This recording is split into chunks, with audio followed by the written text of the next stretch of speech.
Assalamu alaikum students, I am your chemistry teacher. Today 6th July 2020.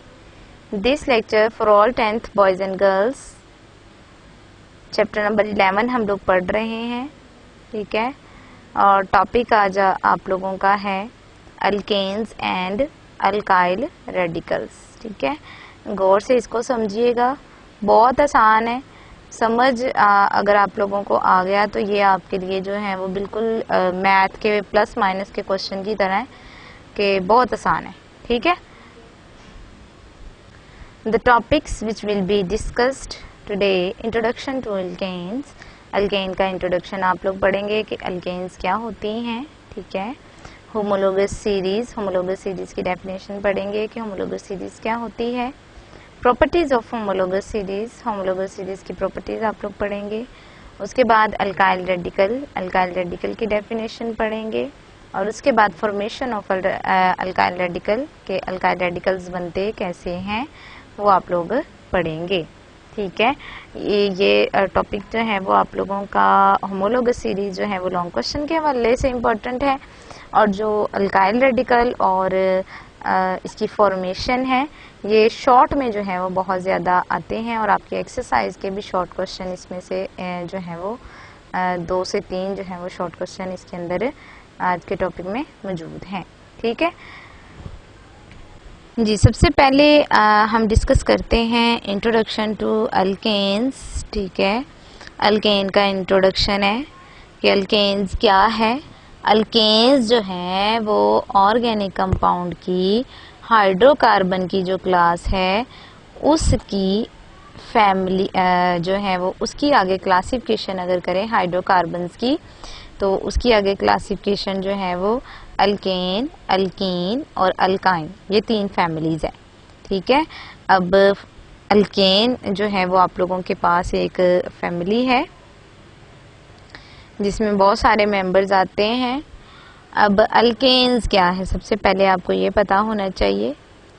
Alkanes are saturated hydrocarbons, alkanes जो हैं वो saturated hydrocarbons होती हैं। Saturated अब कौन से होते हैं और अनसैचुरेटेड कौन से होते हैं। सैचुरेटेड जो है वो ऐसे कंपाउंड जिनमें सारे के सारे कार्बन एटम के साथ सिंगल बॉन्ड होता है उनको सैचुरेटेड कहते हैं। और ऐसे हाइड्रोकार्बन्स या ऑर्गेनिक कंपाउंड जिनमें डबल या ट्रिपल बॉन्ड होता है, चाहे वो 1 है, 2 है या 3 है, तो उन कंपाउंड्स को आप लोग अनसैचुरेटेड कंपाउंड्स कहते हैं। लेकिन जो अल्केन्स हैं ये सैचुरेटेड कंपाउंड्स होते हैं, सैचुरेटेड हाइड्रोकार्बन्स हैं। इसका मतलब है कि इनमें कार्बन के दरमियान या कार्बन अगर हाइड्रोजन के साथ भी जुड़ी हुई है तो भी सिंगल बॉन्ड होता है, और इसका दूसरा नाम है पैराफिन्स। पैरा मतलब लिटिल, फिन मतलब अफिनिटी, अफिनिटी मतलब रिएक्टिविटी, रिएक्टिविटी मतलब के जो है वो उसकी रिएक्शन करने की सलाहियत, ठीक है। तो रद्द अमल, पैराफिन का मतलब होता है कि ये लिटिल अफिनिटी रखती हैं, यानी कि ये कम रिएक्टिव होती हैं। Their general formula is CnH2n+2। इसकी पूरी फैमिली का जनरल फार्मूला है CnH2n+2। n जो है वो नंबर ऑफ कार्बन एटम्स है। अब देखें अल्केन की पहला जो है वो मेंबर है, और ये सारे 2 से जो है वो स्टार्ट होने हैं, ठीक है। अल्केन्स जो है वो आप लोगों के पास सिर्फ नंबर 1 कार्बन से स्टार्ट हो गए, बाकी अल्कीन और अल्काइन जो है वो नंबर 2 कार्बन से स्टार्ट होंगी। अल्केन में नंबर 1 से इसलिए स्टार्ट करते हैं क्योंकि इसमें जो है वो सारे सिंगल बॉन्ड होने हैं, तो एक कार्बन जो है वो सारे सिंगल बॉन्ड बना सकता है। अच्छा जी, तो अगर कार्बन जो है वो इसका n की वैल्यू आप 1 लिखते हैं तो H2n यानी कि n फिर आप लोग 1 लिखेंगे, तो 2 को 1 से मल्टीप्लाई किया तो 2 ही आ गया, उसमें +2 किया तो कितने हो गए 4। तो आपके पास किस चीज का फॉर्मूला बन गया CH4, मीथेन का पहला मेंबर है अल्केन का। अब अगर दूसरा मेंबर बनाते हैं तो वो कैसे बनेगा, CN, N की जगह लिखा आपने 2, कार्बन 2 हो गए हैं। अब हाइड्रोजन में 2N, N की जगह भी आपने 2 लिखना है, 2 को 2 से मल्टीप्लाई किया तो 4 और उसमें प्लस 2 कर दिया तो कितने हो गए 6, यानी कि फॉर्मूला बन गया C2H6 जो कि ईथेन का होता है, जो कि अल्केन की फैमिली का दूसरा मेंबर है। और N is the number of carbon atom, जो कि मैंने आपको बता दिया। अब यहाँ पे in case of alkanes N ranges from 1 to 40, alkanes के केस में 1 से लेकर 40 तक जो है वो N की वैल्यू हो सकती है। In this way alkanes form the most important homologous series of compound. इस तरह से अल्केन्स जो हैं वो बहुत इम्पोर्टेंट होमोलोगस सीरीज कंपाउंड की बनाते हैं। ठीक है, होमोलोगस सीरीज आगे आप लोग देखेंगे कि होमोलोगस सीरीज क्या होती है।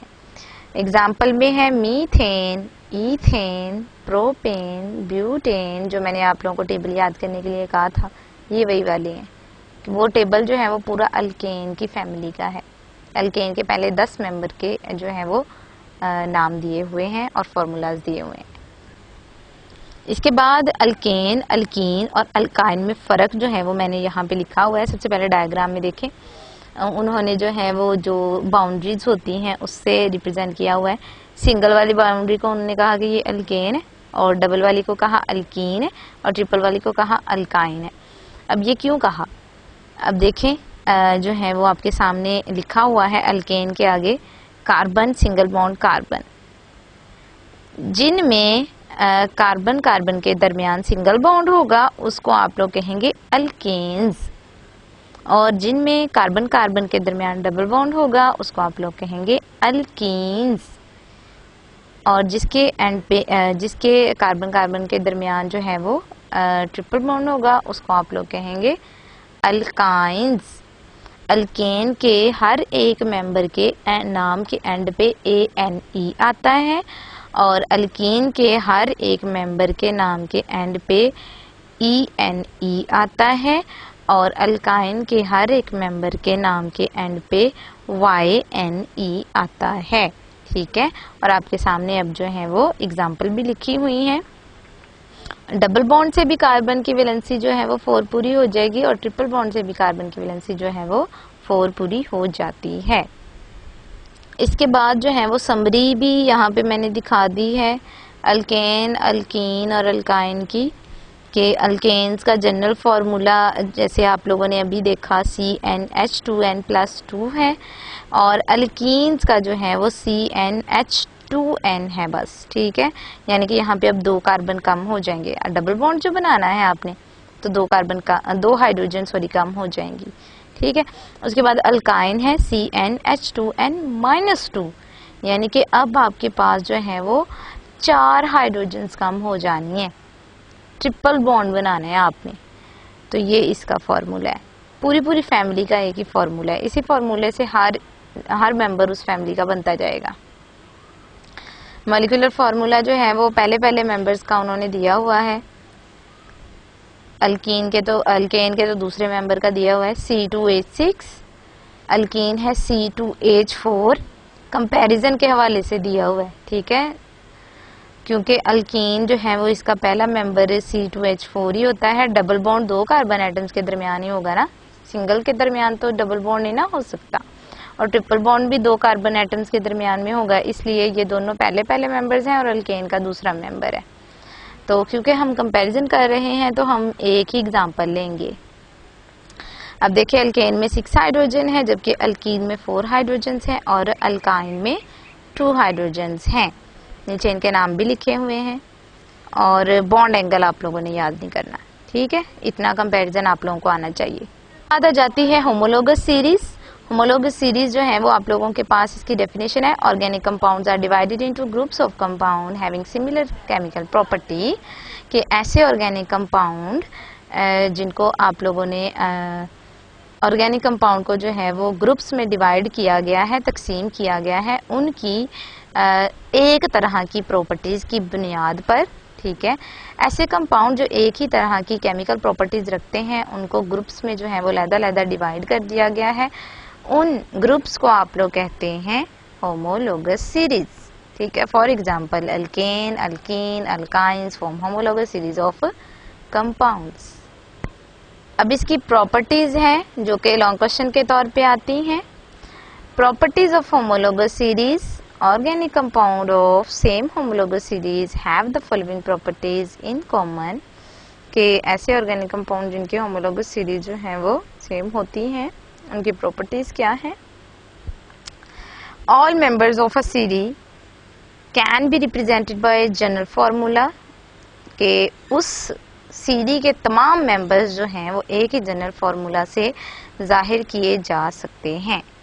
For example general formula of alkane, alkane का जनरल फार्मूला अल्कीन का और अल्काइन का आगे दिया हुआ है और मैंने आप लोगों को पहले भी टेबल में बता दिया है, ठीक है। अल्केन का CnH2n+2 है, अल्कीन का CnH2n है, जबकि अल्काइन का CnH2n-2 है रिस्पेक्टिवली।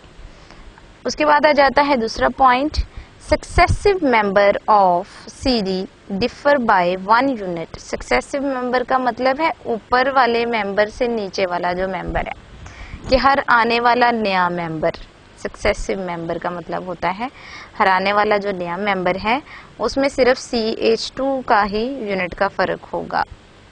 जैसा कि ईथेन है तो CH3CH2 है। अब आप लोग प्रोपेन बनाएंगे तो उसका फॉर्मूला होगा CH3CH2CH3। उसके बाद ब्यूटेन बनाएंगे तो उसमें एक और CH2 ऐड कर देंगे तो वो ब्यूटेन बन जाएगी, ठीक है। और उनके मॉलिक्यूलर मास में 14 जो है वो यूनिट्स का फर्क होता है। अब ये 14 का ही क्यों फर्क होता है, ये कहाँ से आया? आपको याद होगा कार्बन का एटॉमिक मास कितना है 12 और हाइड्रोजन का कितना होता है 1 का 1। यहाँ पे हाइड्रोजन कितनी है CH2 में 2, तो 2 हाइड्रोजन और 12 कार्बन का टोटल कितना हो गया 14। यानी कि अगर आप लोगों के पास जो है वो प्रोपेन का जितना मॉलिक्यूलर मास होगा उससे अगले मेंबर में जो है वो अगर आप 14 प्लस कर देते हैं तो अगले मेंबर का जो है वो मॉलिक्यूलर मास आ जाएगा।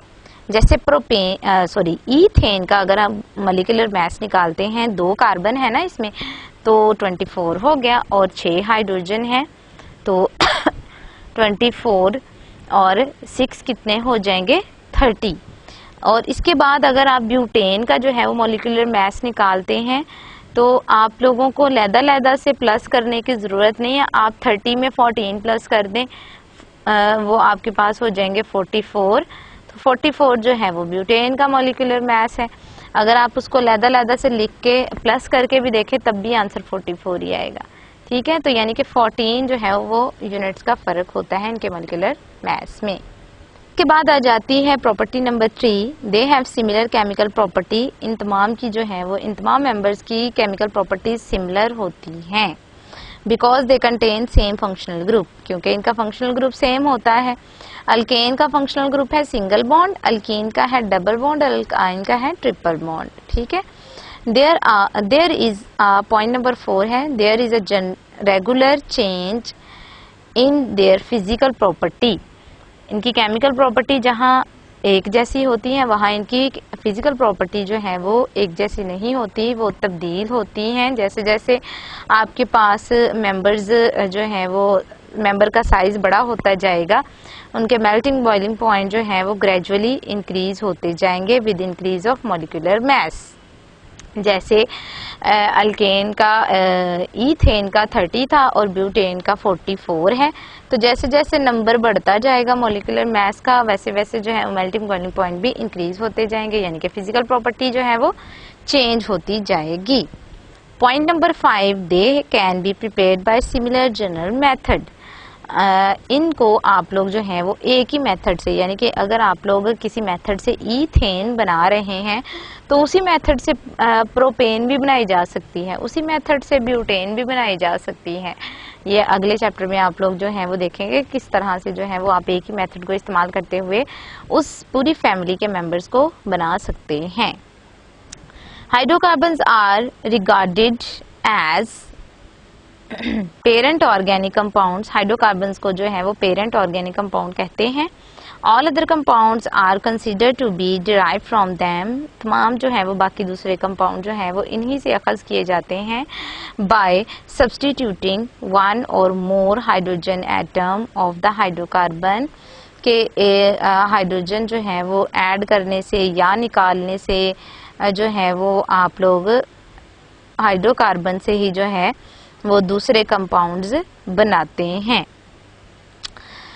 और मोर रिएक्टिव एटम और ग्रुप ऑफ एटम, या यानी कि आप लोग जो है वो, जैसे आप लोगों ने जो है वो ईथेन बनाया है उसमें 6 हाइड्रोजन लगाई है ना, अगर आप इस एक हाइड्रोजन को हटा के Cl लगा देते हैं वहां पे, तो वो आप लोगों के पास जो है वो क्लोरो ईथेन बन जाएगी, यानी कि एक नया कंपाउंड बन जाएगा। इसी तरह से अगर 2 क्लोरीन लगाते हैं, 2 हाइड्रोजन हटा के, तो एक और नया कंपाउंड बन जाएगा। तो इस तरह से जो है वो आप लोगों के पास हाइड्रोकार्बन से ही आगे जो है वो सारे ऑर्गेनिक कंपाउंड बनाए जाते हैं। Formation of alkyl radical, alkyl radical की डेफिनेशन भी है और इसकी फॉर्मेशन भी है। Alkyl radical are derivative of alkanes, alkyl radicals जो हैं वो अल्केन्स के डेरिवेटिव होते हैं कि अल्काइल रेडिकल जो है वो अल्केन से बनाए जाते हैं। कैसे बनाए जाते हैं? They are formed by removal of one of the hydrogen atom of an alkane, कि आप लोग अल्केन में से उसकी कोई भी हाइड्रोजन एक निकाल दें तो वो आप लोगों के पास अल्काइल रेडिकल बन जाएगा। They are represented by letter R, हम इसको आर से रिप्रेजेंट करते हैं। Their name is written by replacing ane of alkane with yl, कि जो अल्केन का नाम है उसके एंड पे ANE आता है, उसके नाम के एंड से ANE हटा के YN लगा दिया जाता है। और ये जो अल्काइल रेडिकल है सिर्फ अल्केन से हाइड्रोजन निकालने से बनते हैं, अल्कीन या अल्काइन का इसमें कोई जो है वो रोल नहीं है। ठीक है।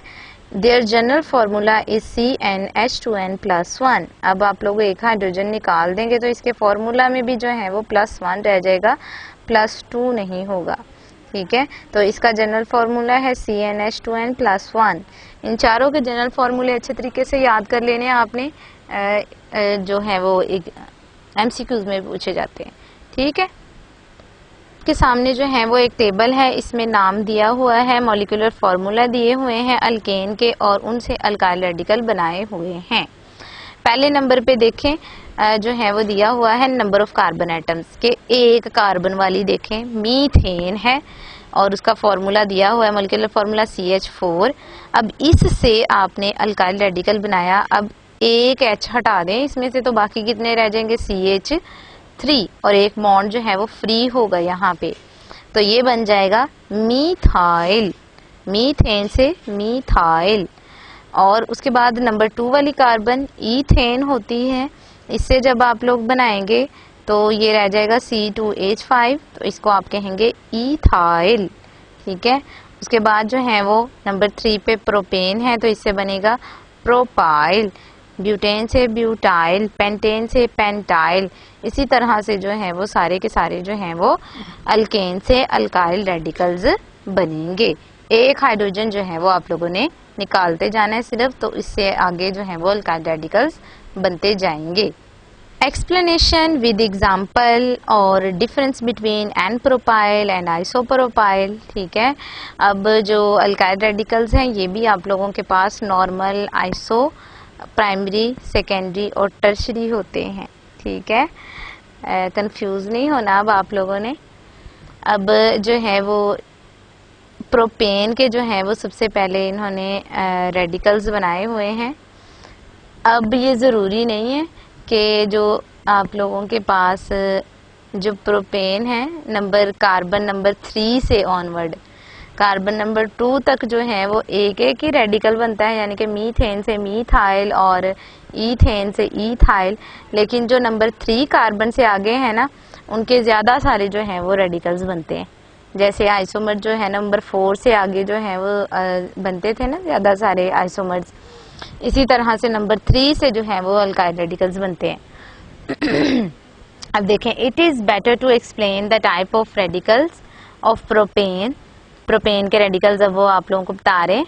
Propane has a straight chain structure. Propane का स्ट्रेट चेन स्ट्रक्चर होता है, ये ब्रांच बन ही नहीं सकती, ठीक है, क्योंकि इसके पास होते ही 3 कार्बन है, कि इसका आइसोमर नहीं होता, ये नॉर्मल ही होती है। When terminal hydrogen is removed, अगर आप लोग टर्मिनल हाइड्रोजन हटा देते हैं, it is called an propyl. Terminal hydrogen मतलब कि CH3 में से एक हाइड्रोजन हटा देते हैं, वो आगे मैं आपको जो है वो इसका स्ट्रक्चर दिखाती हूँ। और अगर आप लोग जो है वो when hydrogen from central carbon is removed, अगर आप सेंटर वाली कार्बन में से हाइड्रोजन रिमूव करते हैं तो इट इज कॉल्ड आइसोप्रोपाइल। तो उसको आप लोग आइसोप्रोपाइल कहेंगे। ये आपके एक शॉर्ट क्वेश्चन का आंसर भी है।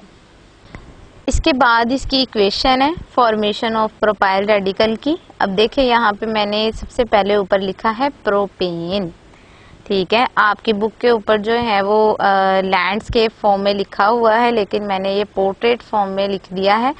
आप भी अपने पेपर पे अपने जो है वो आंसर शीट पे इस तरह से भी लिख सकते हैं, ठीक है। अगर आपके दूसरी तरह से पूरा नहीं आता तो आप इस तरह से लिख सकते हैं। मैंने लिखा प्रोपेन 3 कार्बन है और यहाँ पे जो है वो आपको नजर आ रहा है 8 हाइड्रोजन है। जो कॉर्नर वाली कार्बन है उनके पास 3-3 हाइड्रोजन है, सेंटर वाली के पास 2 हाइड्रोजन है।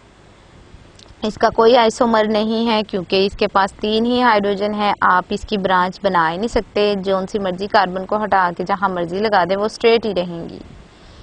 अच्छा जी, अब अगर आप लोग टर्मिनल हाइड्रोजन हटाते हैं कि CH3, दोनों CH3 सेम जो है वो पॉसिबिलिटी रखते हैं, आप जिधर से मर्जी हटा सकते हैं, चाहे आप राइट से हटा दें चाहे आप लेफ्ट से हटा दें, आपकी मर्जी है।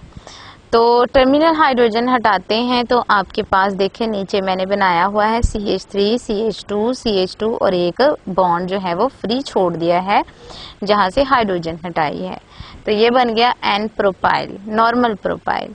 और अगर आप लोग जो है वो सेंटर वाली हाइड्रोजन CH2 में से हाइड्रोजन निकालते हैं तो देखें एक हाइड्रोजन रह जाएगी और एक फ्री मैंने छोड़ी हुई है। तो ऐसा कंपाउंड जिसमें CH होता है उसको मैंने आप लोगों को बताया था कि उसको आप लोग आइसो जो है वो कहेंगे। तो क्योंकि ये रेडिकल है तो हम कहेंगे इसको आइसोप्रोपाइल, ठीक है। इसके बाद जो है वो आप लोगों ने ब्यूटेन के रेडिकल्स बनाने हैं, लेकिन इससे पहले आप लोगों को ब्यूटेन के आइसोमर्स आने चाहिए कि आइसोमर्स कितने हैं, ठीक है। ब्यूटेन के पहले आप आइसोमर्स बनाएंगे और फिर आइसोमर्स से आगे जो है वो उसके रेडिकल्स बनाएंगे, ठीक। ब्यूटेन के 2 आइसोमर्स होते हैं जैसा कि मैंने बताया था, क्योंकि इसके पास 4 कार्बन्स होती हैं, तो इसका फॉर्मूला है C4H10। तो there are 2 isomers of butane. अब देखिए ब्यूटेन में के जो है वो एक तो नॉर्मल मैंने लिखा है, चारों कार्बन को एक ही लाइन में लिख दिया, लेकिन दूसरी तरफ जो है वो मैंने क्या किया है 3 एक लाइन में लिख दिए हैं और एक मैंने जो है वो नीचे ब्रांच की फॉर्म में लगा दिया है। लेकिन हाइड्रोजन और कार्बन पूरे पूरे हैं दोनों में, कोई ऐसा नहीं है कि एक में ज्यादा है या एक में कम है, काउंट कर लीजिएगा, ठीक है। तो आप लोग यहाँ पे देखिए CH है यहाँ पे, तो इसलिए हम इसको कहेंगे आइसोब्यूटेन। आप आइसोमेरिज्म की एग्जांपल ये वाली भी लिख सकते हैं, ठीक है। अब हम लोग करते हैं formation of butyl radical. Butyl radical अब आपने सबसे पहले ली नॉर्मल ब्यूटेन, ठीक है। सबसे पहले आप लोगों ने नॉर्मल ब्यूटेन लेनी है, नॉर्मल ब्यूटेन ले ली। अब नॉर्मल ब्यूटेन के टर्मिनल से हाइड्रोजन निकाल दें, टर्मिनल से हाइड्रोजन निकाल दिया तो बन गई नॉर्मल ब्यूटाइल रेडिकल, ठीक है। और अगर आप लोग CH2, 2 CH2 है यहाँ पे, दोनों इक्वल पॉसिबिलिटी रखते हैं, दोनों में से किसी में से भी हाइड्रोजन निकाल दे, चाहे जो है वो नंबर 2 में से निकाल दे चाहे नंबर 3 में से निकाल दे। तो हम लोगों ने यहाँ नंबर 2 में से निकाली हाइड्रोजन, एक हाइड्रोजन मैंने ऊपर बॉन्ड बना के लिख दिया और एक हाइड्रोजन जो है वो निकाल के मैंने बॉन्ड को फ्री छोड़ दिया है। तो इसको आप लोग कहेंगे सेकेंडरी ब्यूटाइल, इसको आइसोब्यूटाइल भी कहेंगे, ठीक है, और इसको सेकेंडरी ब्यूटाइल भी कहेंगे, ठीक है। और अगर आप लोगों के पास यहाँ पर जो है वो आगे भी मैं बताऊंगी, इसको सेकेंडरी भी कहेंगे और इसको आइसो भी कहेंगे क्योंकि यहाँ पे CH मौजूद है। ठीक है, अब लिया है हम लोगों ने आइसोब्यूटेन। आइसोब्यूटेन में जो है वो कितनी किस्म की जो है वो कार्बन पाई जाती हैं? 2 किस्म की कार्बन पाई जाती हैं, एक CH3 वाली कार्बन है और एक CH वाली है। जैसा कि पिछले में भी 2 तरह की कार्बन थी, एक CH3 वाली थी और एक CH2 वाली थी। अब यहाँ पे जो है वो अगर हम लोग टर्मिनल हाइड्रोजन निकालते हैं, अब ये टर्मिनल हाइड्रोजन 3 पॉसिबिलिटीज हैं, जो तीनों कॉर्नर है CH3 CH3 CH3, इन तीनों में से किसी में से भी हाइड्रोजन निकाल सकते हैं। ठीक है, तो हम लोगों ने टर्मिनल में से हाइड्रोजन निकाला, तो इसको हम लोग जो है, आप लोगों को नजर आ रहा होगा CH2 के साथ फ्री बॉन्ड है, लेकिन इस स्ट्रक्चर के अंदर CH बॉन्ड भी मौजूद है, तो इसको आप लोग आइसोब्यूटाइल कहेंगे। ठीक है, इसको जो है वो अब आप लोग आइसोब्यूटाइल कहेंगे। लेकिन दूसरी तरफ अगर आप लोग जो है वो जिस कार्बन के पास एक ही हाइड्रोजन है उसमें से भी वो हाइड्रोजन निकाल देते हैं, तो उस कार्बन की जो है वो वैलेंसी फ्री रह जाएगी। यानी कि ऐसा कार्बन जिसके पास जो है वो 3 कार्बन के साथ बॉन्ड बनाए हुए हों और एक फ्री जो है वो वैलेंसी मौजूद हो, उसको आप लोग टर्शरी ब्यूटाइल कहते हैं। और जिसमें CH के साथ फ्री वैलेंसी हो उसको सेकेंडरी कहते हैं, और जो CH2 के साथ फ्री वैलेंसी हो उसको प्राइमरी कहते हैं या नॉर्मल भी कहते हैं। ठीक है, समझ आ गई? Thank you 10th class. अच्छे तरीके से इसको जो है वो लिख के याद कर लीजिएगा।